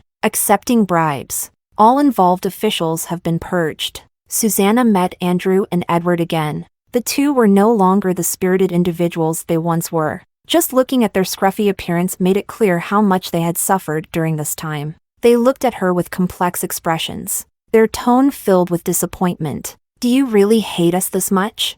Hate us to the point of disregarding our 15 years of friendship? Forcing us into a corner? Susanna realized the unspoken meaning behind their words and found it somewhat amusing at the moment. Shouldn't I hate you? Don't mention the 15 years of friendship anymore. The first to give up on our 15 years of friendship was you, wasn't it? When you treated her as a toy to amuse Aurelia, you didn't mention the 15 years of friendship. When you forced her to give up reporting to Aurelia, making the entire police station in South City refuse to accept her case, you didn't mention the 15 years of friendship. When you stole her design draft to give to Aurelia, and when you gave the safety amulet she begged for on her knees to Aurelia, you didn't mention the 15 years of friendship. Now the fire has finally burned to their own doorstep, yet they come to talk about 15 years of friendship?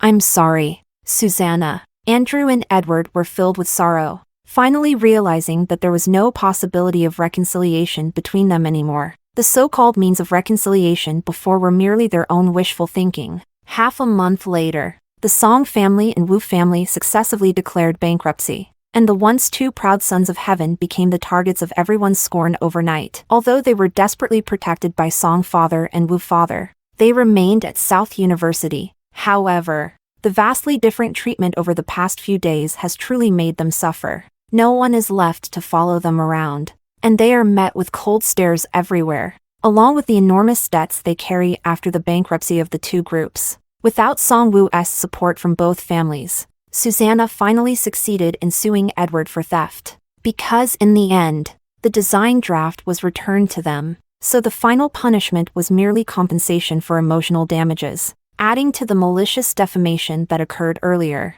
the final compensation amount was just over 50,000. For the former Andrew and Edward, this 50,000 yuan is just a small portion of their daily allowance. But for them now, it is like adding insult to injury. Susanna kindly granted them an extension on their repayment time. After all, in the face of other debts amounting to millions and tens of millions, her 50,000 yuan is truly insignificant. She didn't really want to push anyone to the brink of despair. She just wanted to reclaim her delayed justice in her own way. When everything settled down, she invited Ruby and the other two people from the dormitory to celebrate with a big meal. Celebrating her rebirth, she will no longer have any ties with Andrew and Edward. Even if there are any, it will only be a creditor relationship. Cheers!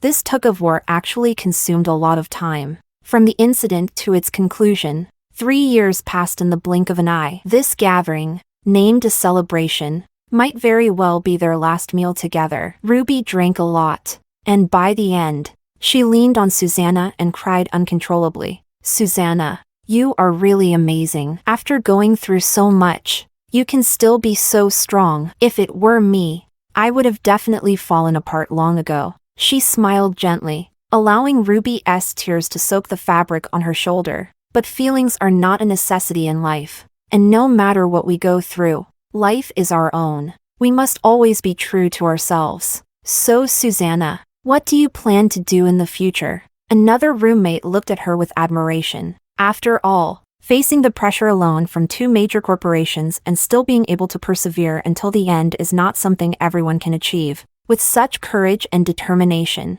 she thought, no matter what Susanna chooses to do in the future, she will surely succeed. Let's focus on the graduate entrance exam first. As for the distant future, of course, I want to be a designer. In the future, she will have a better future.